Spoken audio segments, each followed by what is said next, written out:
તો અમદાવાદમાં federation of academic association હેઠળ ટ્યુશન સંચાલકોની બેઠક મળી, જ્યાં ટ્યુશન ક્લાસીસ સામે તંત્રની કામગીરીથી સંચાલકો નારાજ જોવા મળ્યા છે।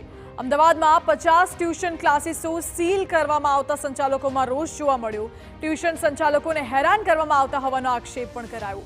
ક્લાસીસ 9 મીટરથી વધારે ઊંચા ન હોવા છતાં સીલ કર્યાનો દાવો છે। ફાયર એનઓસીની વ્યવસ્થા ઓનલાઈન કરવા માટેની પણ માંગ છે। ફેડરેશન ઓફ એકેડેમિક એસોસિએશનના પ્રમુખ હેમાંગ રાવલે નિવેદન આપ્યું। અધિકારીઓ સંચાલકો પૈસાની માંગ કરતા હોવાનો પણ આરોપ લગાવ્યો અને ટ્યુશન ક્લાસીસો એનઓસી અને ફાયર સેફટી છતાં હેરાન કરવામાં આવતા હોવાનો આક્ષેપ કર્યો છે। ખોટી રીતે હેરાન કરાશે તો એજ્યુકેશન સેન્ટરના માલિકો કોર્ટમાં જશે તેવી ચીમકી ઉચ્ચારી।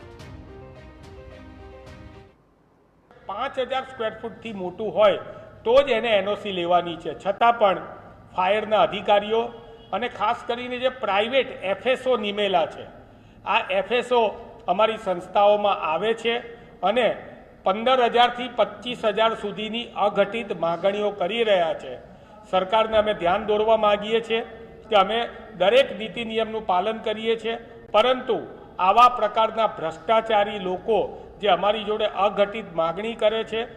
Gujarat fire prevention and life safety measures act 2013 અને એના રૂલ્સ 14, 16, 21, 22, 23 જે કંઈ પણ નિયમો બન્યા, અપડેટ થયા, એનો અમલવારી ના કરે તો ગુનાને પાત્ર છે, અમલવારી કરે તો ગુનાને પાત્ર નથી।